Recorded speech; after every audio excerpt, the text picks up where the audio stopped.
Alors, nous allons voir maintenant une subtilité dans COBIT, la différence entre IT et INT.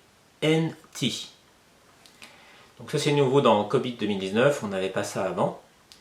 Donc retenez bien qu'il y a une distinction entre les deux et dans les différents guides que vous pourrez voir par la suite, vous pourrez effectivement bien discerner la différence. Alors IT, ça réfère à l'organisation informatique, le département technologie. D'accord ? Ce qu'on appelle en français la DSI. Ça on dit c'est l'IT. L'IT fait ceci, l'IT fait cela, l'IT s'occupe de ça, l'IT est responsable de ça. Bon. Ça ne bouge pas. Maintenant on rajoute un petit E commercial, INT.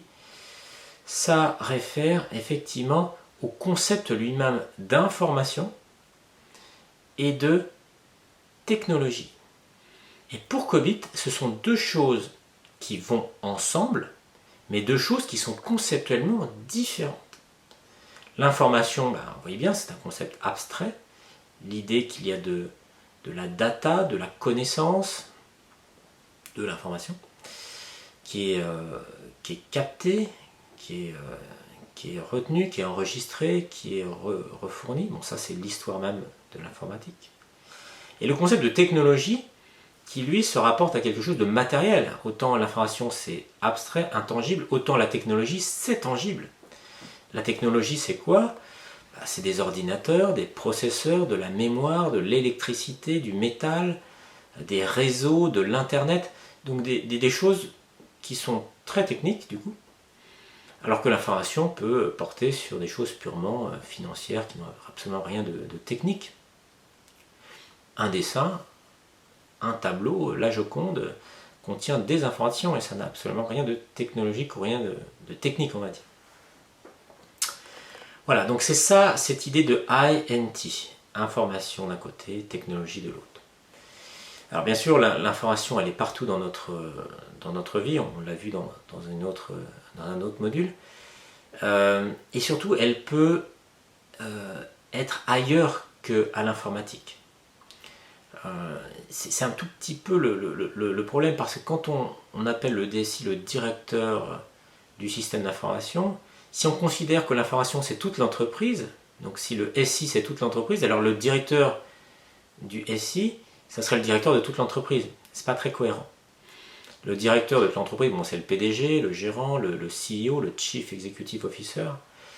Lui, il a accès à à toute l'information en théorie. Il est responsable il est accountable, on pourrait dire ultimement responsable de l'information. Des informations qui peuvent être confidentielles et stratégiques. Des informations auxquelles le CIO, donc le fameux DSI, le Chief Information Officer, n'a pas forcément accès. Je pense notamment à la stratégie de l'entreprise, la stratégie commerciale. Peut-être que le directeur informatique n'est pas au courant parce qu'on veut la maintenir secrète.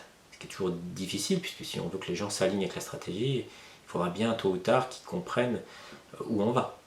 Mais vous voyez bien que donc, cette information, elle est dans toutes les directions de l'entreprise et pas simplement à l'informatique qui, elle, est là pour techniquement avoir les bases de données, avoir les serveurs.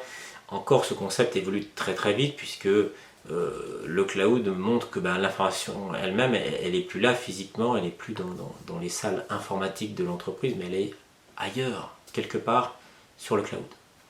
Voilà, donc, bien concevoir ces distinctions entre l'IT, cette organisation, et vous voyez sur le petit schéma juste en dessous de la vidéo, l'IT Department, qui effectivement héberge des informaticiens, des managers informatiques, des chefs de projet informatiques, enfin bref, toute une organisation.